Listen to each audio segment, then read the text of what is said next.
In this mini lecture, I want to just say a few words about speech delivery.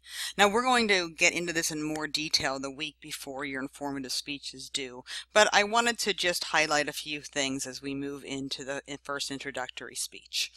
Hopefully, with your speech, you're striving to have the audience on the left. Looks like they're engaged, looks like they're having a good time, they're smiling, and not the audience on the right, who's obviously pretty bored. And so there are some things that you can do as the speaker to get that audience that's smiling and happy, not that one that's sleeping. The first thing I want to talk about is just words and language. Now, the words we choose to use paint a mental image in the mind of our listeners. This is true in any communication event. So it is important when we're delivering a speech where we do not know our audience members that well, that we use clear, direct, and easy to understand language. An interesting thing about words is that they can have multiple meanings. The meanings of words change over time. There may be words that have certain meanings to an inside group but are unknown to an outside group. Think about all the times that you have used a word and the other person did not understand what you meant.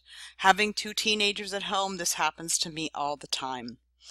Words evolve over time. Words are constantly being created. In the last 5 years, we've seen an explosion of new words, words whose meaning may change. We have always had differences in words from generation to generation. My belief is that it's a way for a younger generation to separate from an older generation. And so we've all had those conversations with someone older than us, and they don't understand what we're talking about, and we kind of chuckle about it. Also, meanings of words can change over time. Words are greatly influenced by culture, and that culture may be regional, in that I live in this specific area and this is what it means, or it can be generational, and from one generation to the next it changes.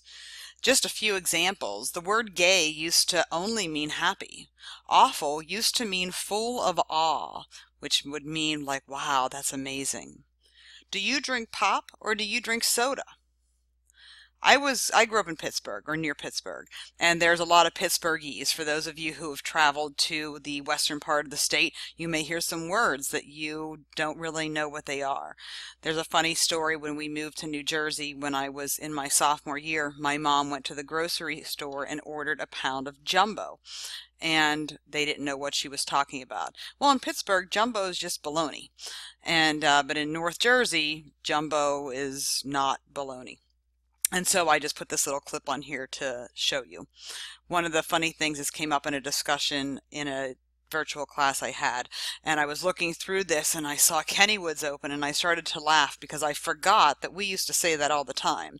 Now, for those of you who don't know what Kennywood's open means, it has nothing to do with the amusement park in Duquesne.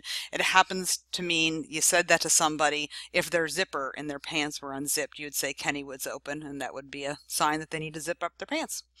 Okay, so words are, then the words that we choose to use, we want to try to be direct and clear with those. But there's a whole other part of communication that is not necessarily dependent on the words, and that's something that's called nonverbal communication. Now, there are certainly things that go along with words. You may notice in these mini lectures, my pitch may vary, my volume may vary, my rate, do I talk fast, do I talk slow? So those are all nonverbal messages, but they are contained within words. But there are also physical things that we can do. There's gestures, there's our posture. There are, as you know, the way that we dress, how we appear. So nonverbal messages have a great influence on your audience. And in fact, nonverbal communication accounts for up to 90% of the ways that we interpret every message.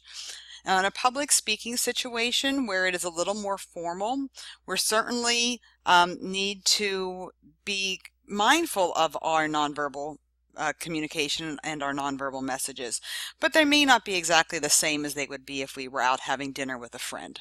So I want to just show you two video clips, and I'm not going to show you the whole thing. I'm only going to play about 30 seconds. And as you're thinking about how you want to deliver your speech, try not to be this person.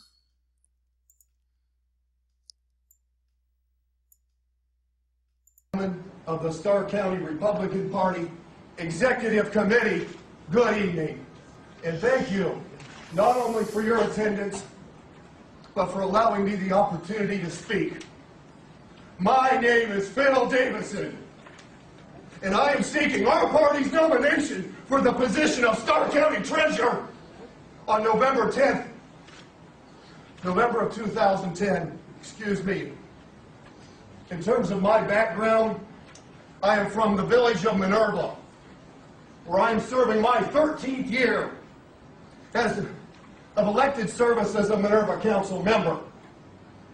In terms of education, I have a bachelor's degree in sociology, a bachelor's degree in history, a master's degree in public administration, and a master's degree in communication.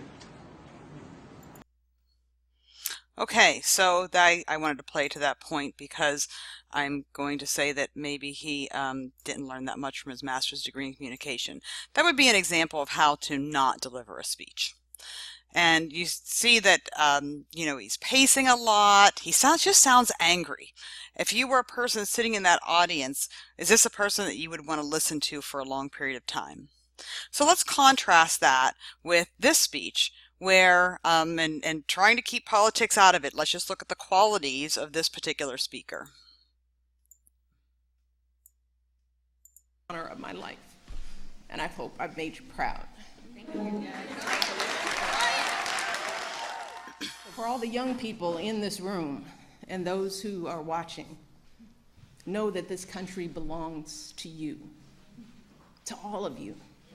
Do not ever let anyone make you feel like you don't matter or like you don't have a place in our American story, because you do.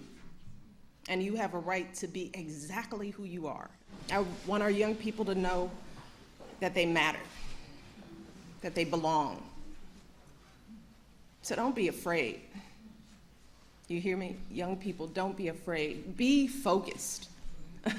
Be determined. Be hopeful. Be empowered. And Okay, so to contrast that speech, the first speech with the second speech, we can see that in the second speech, Michelle Obama was much more measured in the words that she used. She used pause, she used emphasis on certain words, and so we had two very different delivery styles going there. And so think about which one that you enjoyed more.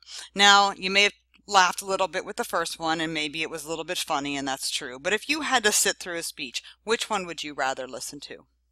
Okay, so some common delivery bloopers that you want to try to avoid. I'll often have students say to me, well, I read through the speech a lot, like 5 times. And I say, well, how many times did you say it out loud? They're like, well, I thought I knew it. Okay, practicing a speech is not reading a preparation outline in your head. Practicing a speech means that you really are saying it out loud. If you don't have an audience, or if you're not comfortable with asking someone at home to listen to you, you all have phones. You can go ahead and record yourself and see what it sounds like. So ask for that feedback from people. It's going to help you when you're actually in the moment delivering that speech. And don't skip practice. We like to avoid tasks that are unpleasant. But if you can put yourself in a situation where you can practice this more than once, maybe more than twice, maybe even more than 3 times, when you get up there to give that speech, you're going to feel a lot more confident. One final thing I want to point out. For the introductory speech, a visual aid is not required, but it is required for the informative and the persuasive speeches. So when you are using a visual aid, it's important as you're practicing that you're using that visual aid while you practice. This allows you to know where you're advancing the slides. You may want to note that on your delivery outline. I've had a couple of situations where students have created this beautiful visual aid and they never advance the slide through the entire speech. So you don't want that to happen. Practice with that visual aid. Okay, so just a quick summary. It's important to be mindful of the words you choose to use. Your audience may not have the same definition that you have. Nonverbal communication is an important part of any message, and you want to strive for a conversational style with your audience.